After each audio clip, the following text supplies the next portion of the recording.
여러분 안녕하십니까? 프랭크남쇼에서 보내드리고 있는 시사풍자 만평, 오늘은 윤석열 정부의 바란다 세 번째 시간으로 월성 원전과 핵무기, 북한 김정은과 중국 시진핑이 심어놓은 간첩은 누구인가, 이런 내용으로 준비했습니다.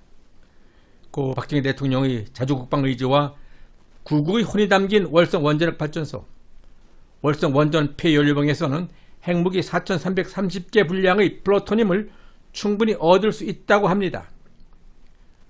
문정부의 반국가적 탈원전 정책에 의해서 몇십 년간이나 더 사용이 가능한 월성 원전 1호기가 결국 영구 폐쇄되고 말았는데, 이 월성 원전 1호기는 7천억 원을 들여서 주요 부품을 교체하고 수리해서 앞으로도 수십여 년 이상을 거의 새 것처럼 사용할 수 있는 경제성이 뛰어난 원전이었습니다. 실제로 미국이나 스위스의 동급 원전의 경우 50년 이상 된 원전도 무리 없이 가동되고 있습니다. 그런데 더 중요한 내용은 폐연료병에서는 핵무기 수천 기 분량의 플루토늄을 충분히 얻을 수 있다는 사실입니다. 문재인이 탈원전 정책을 기를 쓰고 밀어붙인 이유는 무엇일까? 그것은 바로 플루토늄 때문이었을 것으로 추측하는 썰이 있습니다. 한국의 축적된 원자력 공학 기술 수준으로 볼 때 우리나라는 6개월이면 충분히 핵무기를 만들 수 있다는 것은 거의 정설로 되어 있습니다. 문재인이 월성 원전을 무리하게 폐쇄시킨 이유는 한국의 핵무기 제조를 원천적으로 차단시키기 위한 북한과 중국의 압력과 사주에 의한 가능성을 예상할 수 있습니다. 미국의 시사평론가이자 동아시아 전문가인 고든창 변호사는 문재인에 대해서 다음과 같이 말하고 있습니다. 문재인은 김정은을 위한 악마적 의도의 통역가이자 대변인이 됐다. 물론 북한의 간첩일 가능성이 매우 높다는 심증에 대해서 설사 아닐지라도 그렇게 간주해야 되는 아주 위험한 인물임이 틀림이 없다. 문재인의 간첩 행위로 인해서 자유진영은 한국을 잃을 수 있게 됐다라고 경고하면서 문의 행보에 대한 강한 의구심을 지속적으로 드러내고 있습니다. 이제까지 북한이 주장하고 문재인 좌파 정부가 동조하는 부분적 단계적 비핵화는 핵무장의 연구하러 가는 교활한 음모라는 사실을 이제까지 문재인이 몰랐다면 문재인은 치매에 걸린 것이고, 또 알면서도 세계 여러 나라 정상들과 만날 때마다 종전선언과 북한의 제재 완화를 구걸했다라는 사실은 문재인이 북한 김정은의 대변인이 아니라 사실은 북한의 간첩이었다라는 사실을 증명한 셈이나 다름이 없는 것입니다. 문재인은 김일성 주체사상의 대부 임종석을 초대 비서실장으로 임명했고, 산오맹, 즉 남한 서해주의 노동자 연맹에서 이제 사상 전환을 했느냐라는 청문회 질의에 사회주의 사상과 정책이 우리 대한민국 헌법의 틀 하에서 필요하다라는 점을 말씀드린다. 저는 그때나 지금이나 자유주의자인 동시에 사회주의자임을 고집했던 그 조국을 민정수석으로 임명한 인물이 바로 문재인입니다. 독일 통일 전 동독 정보기관 슈타지에 포섭된 서독 내 간첩은 3만여 명에 달했습니다. 1974년 서독 총리였던 밀리 브란트의 비서였던 퀀터 기욤이 독일 간첩이었다는 사실이 드러나면서 브란트 총리는 정치적 책임을 지고 사임하게 됩니다. 북한이 워싱턴, 뉴욕 등 미국 본토 전역이 타격 가능한 대륙간 탄도미사일 ICBM을 전격적으로 발사해서 국제사회가 경고해온 레드라인을 끝내 무시하고 한반도 안보 시계를 5년 전 분노와 화염의 시기로 되돌리면서 그 파장이 미국은 물론 서방세계를 경악케 하고 있습니다. 최근 북한의 이 같은 움직임으로 볼 때 문재인 정부의 대북 유화 정책 5년은 문재인 혼자서 달밤에 취조를 한 것이나 다름이 없게 되었는데, 지난 수십 년간 벼랑 끝 협상 전략과 기만적 외교로 핵무장을 이뤄낸 북한의 축적된 성공 경험 앞에 비핵화, 평화협상이나 종전선언 따위의 구호는 잠꼬대 같은 헛소리일 뿐이라는 사실이 증명된 셈이고, 향후 남북관계는 물론 한반도 비핵화를 둘러싼 긴장도가 점차 높아질 것이라는 우려가 현실로 다가온 것입니다. 뿐만 아니라 풍계리 핵실험장과 영변 핵단지의 재건 움직임으로 볼 때 조만간 핵실험도 재개할 태세로 군사력 과시나 외교적 협상 전략 차원에서 이루어졌던 기존의 무력 시위와는 또 다른 정면 대결 국면으로 치닫고 있어서 러시아의 푸틴과 같이 김정은도 정신상태 이상 징후를 보이고 있는 것이 아닌지 의심할 필요가 있기 때문에 철저한 대북 감시와 주의가 필요할 것 같습니다. 윤석열 새 정부는 지난 수십 년간 오직 비타협과 기만적 술수로 핵무장을 관철해낸 북한의 벼랑 끝 외교 전술 앞에 비핵화 의지나 평화협상 따위는 공연불에 불과한 망상이라는 점을 분명하게 알아야 할 것입니다.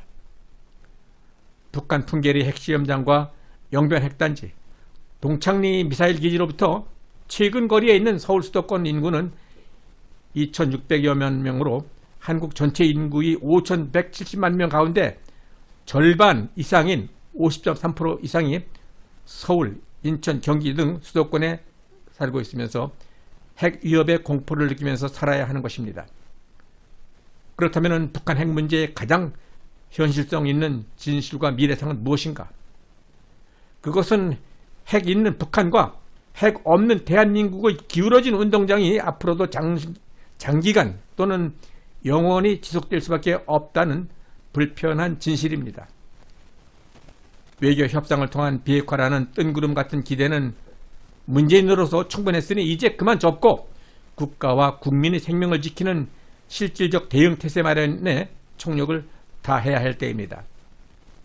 최근 아산 정책연구원과 미국 랜드 연구소의 공동 연구 보고서에 의하면 북한은 2027년쯤 핵무기를 최대 242기와 수십 기의 대륙간 탄도미사일을 보유하게 될 것으로 전망하고 있습니다.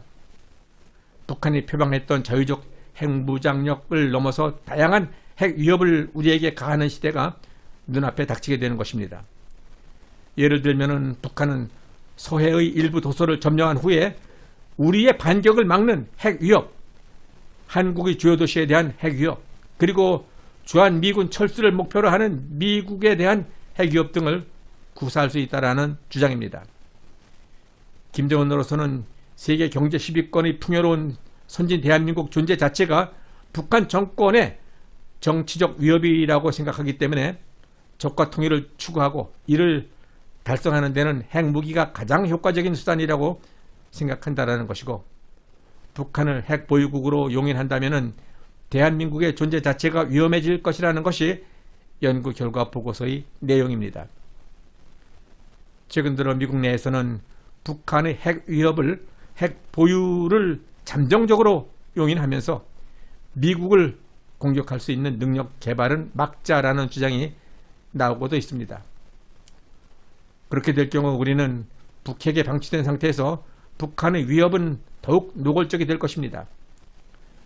그러나 어느 한쪽이 선제 공격을 가하면 즉시 보복 공격으로 모두 피해를 입는 이른바 MAD 상호 확증 파괴가 성립된다면 핵전쟁의 위협을 서로가 두려워하게 되면서 따라서 일방적 핵 공포로부터 해방될 수 있게 되는데, 이것이 바로 핵전쟁을 예방할 수 있는 최선의 방책이 될 수 있습니다.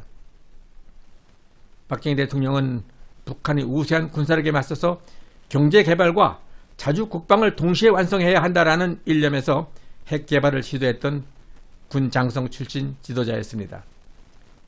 오늘날과 같은 심각한 국내외적 상황에서 다행스럽게도 우리나라는 대통령이 결단을 내리기만 한다면 최단 기간 내에 핵무기를 제조할 수 있고 북한을 능가하는 핵무기 제조 능력을 가지고 있다고 핵 전문가들은 분석하고 있습니다.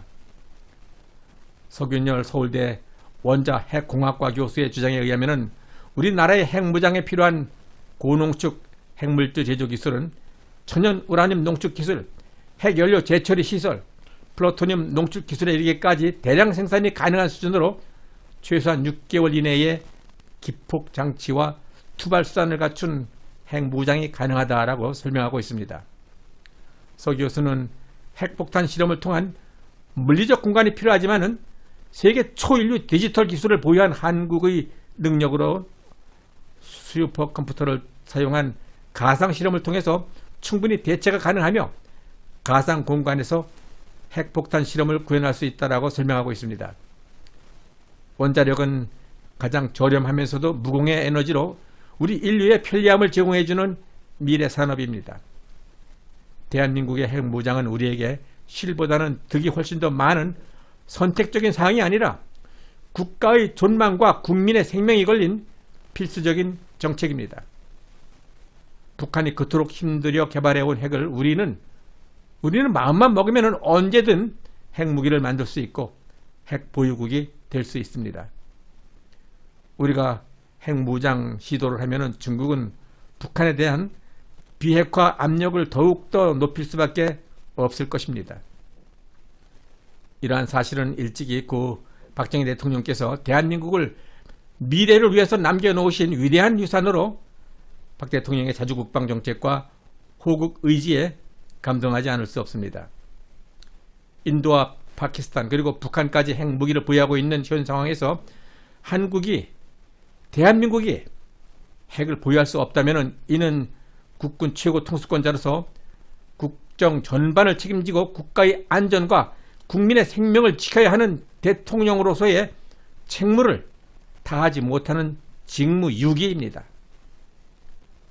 새롭게 출발하는 윤석열 정부가 시급하게 해결해야 될 한국과 미국 간의 철저한 한미동맹, 한미군사동맹 복원과 부정선거 관련자들에 대한 엄중한 처벌, 사전투표제도 폐지 등의 첫 번째 제안에 이은 두 번째 제안, 핵에는 핵, 북한의 핵도발 위협은 자체 핵 개발로, 그리고 오늘 윤석열 정부에 바란다 월성 원전과 핵무기, 북한 김정은과 중국 시진핑이 심어놓은 간첩은 누구인가?